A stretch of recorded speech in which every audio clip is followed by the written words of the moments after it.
Welcome back. The details. President Abdel Fattah al-Sisi received a phone call from his Somali counterpart, Mahmoud, on Thursday. During their phone conversation, the two leaders reviewed means of boosting bilateral ties in various domains, in addition to a number of regional and African issues of mutual concern, including the current situation in the Horn of Africa.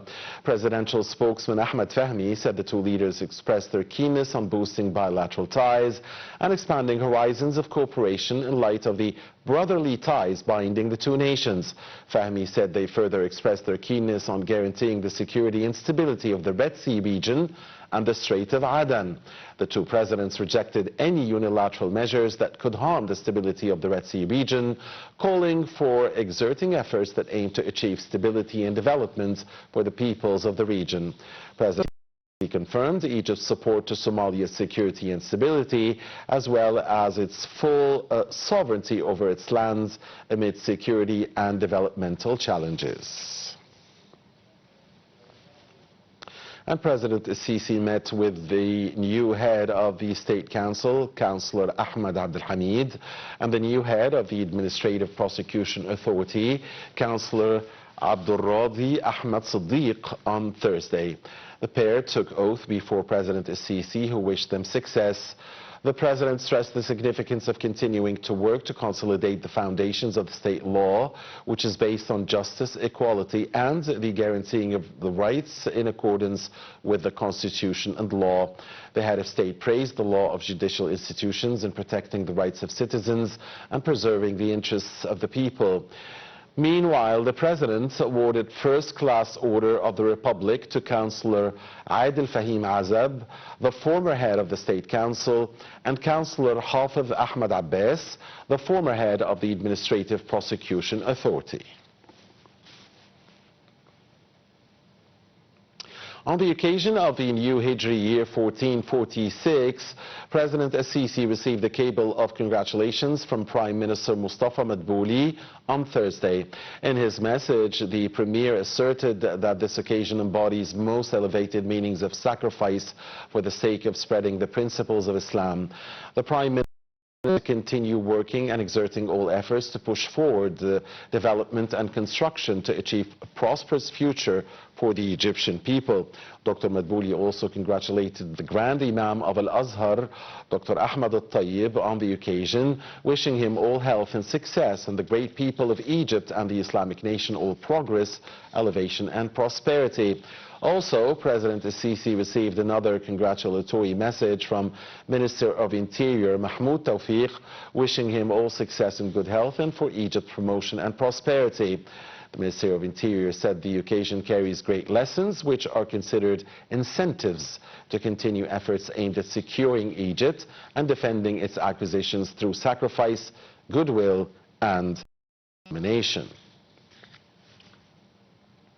And Prime Minister Dr. Madbouli headed the first meeting of the new cabinet at its headquarters in the new administrative capital on Thursday, tackling the electricity shortages file and measures taken by different ministries to reach a radical solution for this problem, amongst other issues. The story. Prime Minister Mustafa Madbouli presided over the first meeting of the new cabinet in the new administrative capital on Thursday to probe a number of domestic files, notably tourism, renewable energy and business ones. Premier Madbouli held a press conference following the meeting, during which he stressed the government's keenness on implementing President al-Sisi's directives, which focused on preserving national security and boosting the health and education sectors. The Premier added that President al-Sisi also expected to continue the economic reform and support the construction process, and stressed the significance of the continuation of Decent Life Initiative and women empowerment in various domains. Madbouli pointed out that several ministerial groups would be formed for development of tourism, renewable energy and business sectors.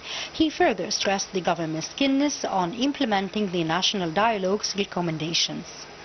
On the current electricity shortages, the Prime Minister said the government was planning to end power cuts totally by the end of the year and pointed that the natural gas shipments necessary to operate electricity stations had begun to arrive. The Prime Minister highlighted directives by President Sisi to speed up usage of huge potentials of renewable energy into the electricity network.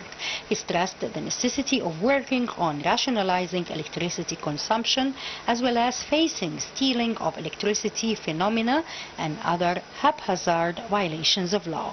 On the economical performance, Madbouli asserted that reducing internal and external debts was a fundamental target for the government. He said President Sisi had instructed to reduce imports in order to face foreign currency shortage, adding that he had asked the government for an efficient plan for the subsidy program. At Palestine's request, the Arab League's permanent representatives held an extraordinary meeting in Cairo on Thursday. The meeting reviewed the latest developments in the occupied Palestinian territories and means of combating Israel's crimes against Palestinians in Gaza. Assistant Arab League Secretary General Hossein Zaki said an agreement was made on the convention after consultations among the current League chairman Mauritania, the League's General Secretariat and the State of Palestine, with the support of a number of Arab countries.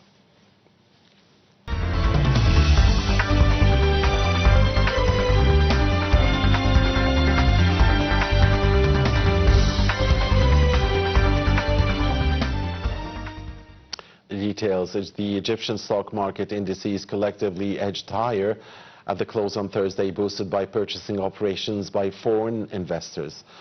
The main benchmark EGX 30 index added 0.75% to end the week's dealings at 28,364 points. The equal weighted index, the EGX 70, and the more expanded EGX 100 index were both up 0.20 and 0.70% respectively.